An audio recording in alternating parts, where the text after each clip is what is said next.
Ah! Oh, I've grabbed a branch. Oh no, the branch is snapping. Ah!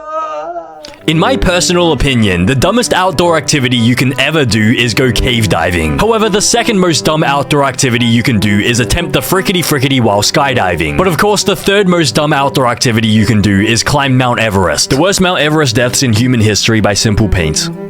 Francis Arsentiev. On May 17, 1998, two climbers, Francis and Sergei Arsentiev, set out for Mount Everest. Francis was 40 years old from Colorado. Sergei was known as the Snow Leopard for climbing the Soviet Union's 5 highest peaks. Their plan was for Francis to become the first American woman to reach the summit without oxygen tanks. But the reason why you're about to become the #1 American woman to climb Mount Everest without any oxygen tanks is because no one else has done it and survived. And the reason why no one has done it and survived is because it is pretty dangerous and potentially impossible. So why would you try to do this? This is an obvious throw. You're going to be throwing your life away. Maybe it is not possible. Mount Everest stands at 29,032 feet. At that height, there's only 1/3 of the oxygen you breathe at sea level. Francis and Sergei would climb without bottled oxygen, no radios, and no Sherpa support. Great. Well, isn't this like the perfect recipe for disaster? No oxygen? Okay, so I guess it technically could be possible, but no radio and no help from anyone? Like, no shelter? Like, I don't think it's even humanly possible for anyone to be that good of a pro at climbing Mount Everest that they don't even need walkie-talkies or any help or shelter. Even if you're a pro, I feel like you should take at least one of these. Their 11-year-old son, Paul, had a nightmare the night before. Two climbers trapped on a mountain, unable to get down. Francis brushed off his fears. The climb was brutal. Without oxygen, every step above 26,000 feet felt like torture. On May 22nd, Francis reached the top at 2:30 p.m. Oh, they did it? But something was wrong. They had taken too long. The safe time to turn around was 2 p.m. Now it was getting dark, and they were in the death zone, the area above 26,000 feet where your body shuts down within hours. As night fell, the couple got separated coming down. Sergei made it back to camp. Francis didn't show up. When morning came, Sergei grabbed oxygen bottles and climbed back up to find her. Then he disappeared too. On May 24th, British climber Ian Woodall saw something in the snow. A person in purple clothes, lying still 1148 feet below the summit. It was Francis. She'd been lying there for 24 hours in minus 40 degrees Celsius and 70 miles per hour winds. The cold had messed with her brain, making her think she was burning up. She had stripped down to her underwear. Her hands and feet were black from frostbite. Ian tried to put clothes back on her, but her muscles had gone completely stiff. Her arms and legs wouldn't bend. Moving her was impossible at that height in knee-deep snow. After trying for over an hour, Ian had to choose. Stay with Francis and all three would die, or leave her and survive. He left her. Honestly, good idea. This is probably the only good decision made in this section so far. And that is very concerning. Bro, keep in mind, these people, they have an 11-year-old son just waiting at home and they still decide to do this? Like, why would both parents go? Like, I'd understand maybe if one parent goes and one stays at home just in case anything happens to the parents. But for both parents to go and both of them to die? You have an 11-year-old son. What is he going to do at home? He left her. Francis died that night. Her body stayed there for 9 years. Climbers called her Sleeping Beauty because her face looked peaceful and calm, like she was just taking a nap in the snow. They found Sergei's body the next year. He had fallen trying to reach his wife. In 2007, Ian came back and moved her body away from the climbing route, wrapping her in an American flag. Wait, 2007? So, wait, when did the deaths originally occur? 1998. Bro. Wait, 9 years later? 9 years later, he climbed it again just to move the body, and the body was still there. It was preserved because it was like frozen and everything. Because I assume it would be like pretty dangerous to try move bodies and stuff. So she was just chilling there for 9 years. Literally. David Sharp. On May 13th, 2006, David Sharp, a 34-year-old British climber, set out alone for Mount Everest. Sharp was an experienced climber who had already done Kilimanjaro, Elbrus, and Cho Oyu. He was trying to reach the top without oxygen tanks, carrying only 2 bottles for emergencies. He had no radio, no Sherpa guide, and no team watching him. This was Sharp's 3rd try at Everest. Wait, his 3rd try? Wait, how did he not die on the 1st and 2nd try then? So you're telling me twice already he tried to do it without oxygen, without any guides, without any walkie-talkie, and he survived twice? Surely if you failed twice and had like 2 near-death experiences, that would be enough to scare you off, right? Like surely you'd take that as like a sign from God, maybe I should stay away from Mount Everest. But instead you go back the 3rd time? Isn't it like the saying 3rd time's a charm? So like this time you will die? This was Sharp's 3rd try at Everest. In 2003, he turned back because of frostbite. In 2004, he came within 1148 feet of the top before giving up. This time, he was going to make it. On May 14th, several climbing groups saw Sharp at different spots along the route. Nobody knows if he reached the top. What we know is that on his way down, he took shelter in Green Boots Cave, a rocky spot at 27,890 feet, where another climber's body had been lying since 1996. Sharp was freezing and exhausted. He sat with his arms wrapped around his knees, icicles hanging from his eyelashes. The temperature was minus 20 degrees Celsius, and he had been without oxygen for hours. Then the other climbers started walking past him. Turkish climbers were the first to find Sharp early on May 15th. He was alive, but barely awake. They gave him oxygen and tried to help, but he was too weak to move. They kept going down. Later that morning, New Zealand climber Mark Inglis spotted Sharp in the cave. Inglis offered oxygen. Sharp said no. Inglis kept going to the top. All day long, 36 more climbers walked past Sharp on their way up or down the mountain. Wait, so instead of like a homeless guy on the street begging for food, he became like a homeless guy on like the street of Mount Everest begging for oxygen, but he still didn't take oxygen. Why not? Wouldn't he have survived if he took the oxygen? So why didn't he take the oxygen? Like, or was he trying to like complete his challenge of like going up and down without oxygen? Some tried to give him medicine. Others tried to get him to stand up. Most just walked by, thinking he was already dead. By afternoon, Lebanese climber Maxim Chaya found Sharp with his face turned black from frostbite. Chaya stayed with him until he had to leave to save himself. Sharp died on May 15, 2006. Over 40 climbers had seen him dying. His body stayed in Green Boots Cave. The whole thing made people around the world angry about how climbers act on Everest. Even Sir Edmund Hillary, the first person to climb Everest in 1953, said the climbers who left Sharp were wrong. Perhaps the hardest part of Sharp's death is that so many saw the danger and walked by. I mean, what are you meant to do in this situation though? Because it's like, if you spend too long trying to help this guy who won't even help himself, then like these climbers will die as well. Like if the guy's refusing oxygen, like there's not really much you can do, right? But at the same time, yeah, I understand why people are mad at the climbers for not helping him. Yeah, they should. I mean, wait, they did try to help him. They offered him oxygen. They literally did try to help him, but like he never helped himself. But the thing is, maybe there was a different story because he'd never lived to tell the tale. And so maybe all these climbers are making stories up. Like maybe they're saying that, yeah, I offered him oxygen. Yeah. But in reality, they told him to frick off like when he asked for oxygen. That could have happened. That honestly could have happened. Hannelore Schmatz. On October 1st, 1979, Hannelore Schmatz and her husband Gerhard went to climb Mount Everest as part of a German group. Hannelore was 39 years old and had climbed big mountains around the world with her husband. They both wanted to reach the top. Gerhard made it to the top on October 1st and got back down safely. He told Hannelore that the weather was getting bad and she should wait, but Hannelore said no. On October 2nd, Hannelore started climbing to the top with American climber Ray Janae and several Sherpas. The weather was terrible. Wind was blowing hard, snow was falling, and it was minus 30 degrees Celsius. But Hannelore kept going. Bro, what is wrong with her? Like, is there actually something wrong with her? It's minus 30 degrees and a blizzard. Like what harm would it do just waiting like an extra week to climb Mount Everest? Like, I swear the next week, the weather would have been like, you know, blue skies, sunny and everything. At 1:30 p.m., she reached the top of Mount Everest. She made it, but now she had to get back down. Going down was horrible. Hannelore and Ray were moving too slow. They were tired and running out of oxygen. It was getting dark, and they were still in the death zone above 26,000 feet, where your body dies within hours. The Sherpa guides told them to keep moving. Stopping meant death. But Hannelore and Ray were too weak. They decided to spend the night at 28,000 feet, completely out in the freezing wind and cold. Sungdare Sherpa, one of their guides, stayed with them. By morning, Ray was dead. The cold had killed him during the night. Hannelore was barely alive. With Sundar's help, she tried to walk down. They made it just 330 feet before she fell down, only 328 feet above the safety of Camp 4. Her last words were asking for water before she died. Sungdare had to leave her body and keep going down alone. He lived, but lost most of his fingers and toes to frostbite. Bro, that is so annoying. So because of this person refusing to like actually hurry up and everything, he had to stay behind and like set up camp with them. And so now he has no more fingers left, so he can't even work for the rest of his life. He can't even like be a Sherpa for Mount Everest anymore. So these people just ruined this guy's entire future because like they refused to wait for better weather. Why didn't this guy just leave them? Like surely there's something in the contract that states that if the conditions get so dangerous that this guy might die, then he can just ditch them and just like save himself. Because bro, he lost all his fingers because of this person just refused to wait for better weather.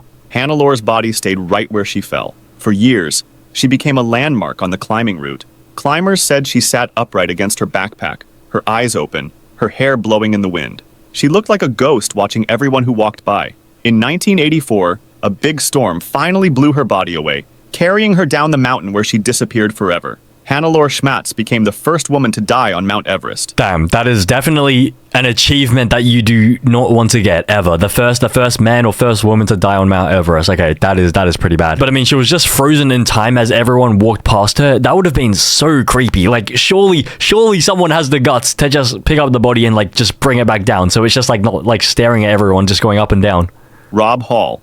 On May 10th, 1996, Rob Hall, a 35-year-old guide from New Zealand, led his team toward the top of Mount Everest. Hall was one of the best guides on the mountain, having made it to the top 4 times before. His client that day was Doug Hansen, a 46-year-old mailman from Seattle who had tried to reach the summit the year before, but failed. Okay, I don't mean to judge, but like a 46-year-old mailman from Seattle. Like, I'm just imagining some random like overweight dude that just sits in his mailman truck all day, every day. I don't know whether this guy is the most like fit, capable person of doing this feat, climbing Mount Everest. Maybe it was doomed to begin with. Like, if you type up 46-year-old mailman from Seattle, you get like this, and then you get this, and then you get this. There's just a bunch of people who like I wouldn't really imagine like they'd be able to climb Mount Everest.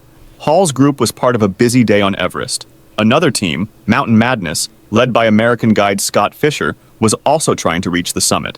Both teams were charging clients $65,000 each for the chance to stand on top of the world. Bro, 65,000, I assume, US dollars each? So how many people were in the group? 4 people in each group? That is, bro, over $240,000 US dollars as well. So all he has to do is like take one of these trips every single year and he's set for the entire year. He made $260,000 that day, US dollars. Let's see Australian dollars. He made roughly 390,000 Australian dollars. That is insane. Honestly, I don't think it's worth it. Like that, I feel like it's a little bit of a ripoff. Like, would I ever pay 65,000 US dollars to climb Mount Everest? No. It's just like paying like $65,000 to go cave diving. Like, of course you wouldn't do that. Like, of course you would not pay that much money to risk dying. Like, I feel like I'd rather pay $65,000 for like S-tier life insurance every single year like rather than do this.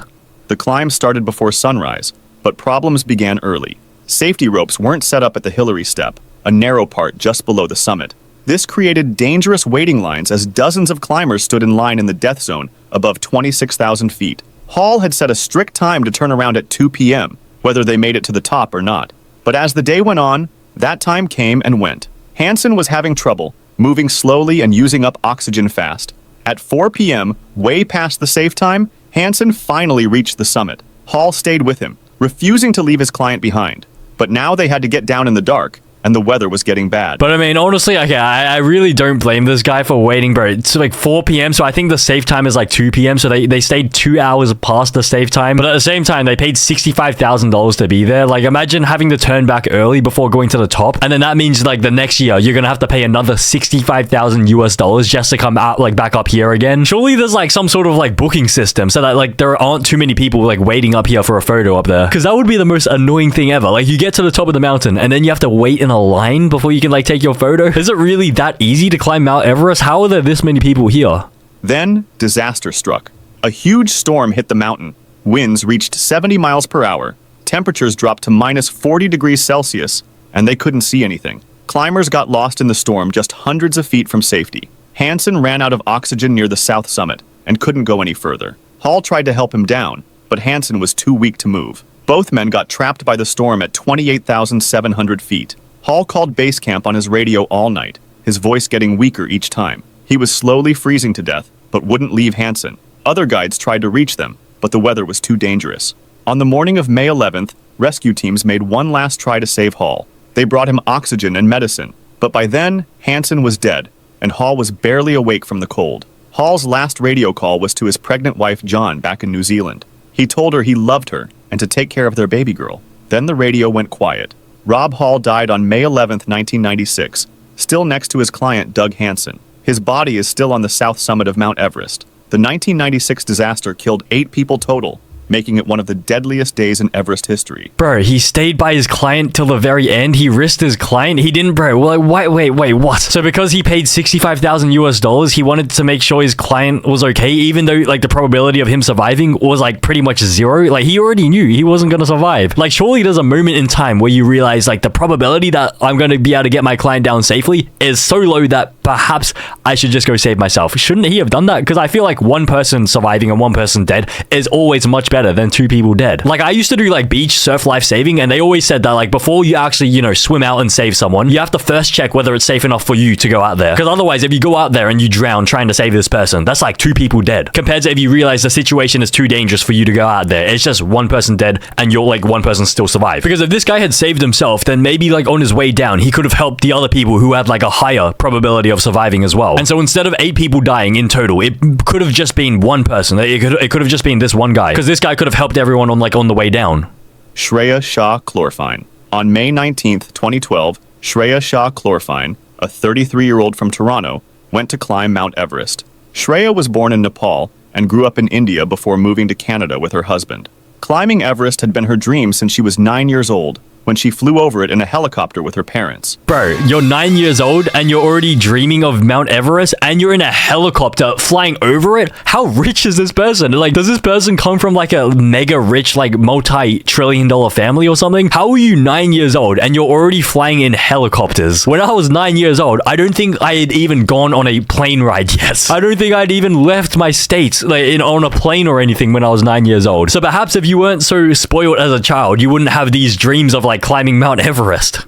Shreya had spent $100,000 on this trip, borrowing money against her house to pay for it. She trained by running up hills near her home while carrying a heavy backpack and rock climbing to get ready. Great, what a brilliant way to train for Mount Everest, the toughest mountain to climb in the world. You're just gonna run up a hill with a backpack full of rocks. Like, great, that'll do the trick. But there were warning signs.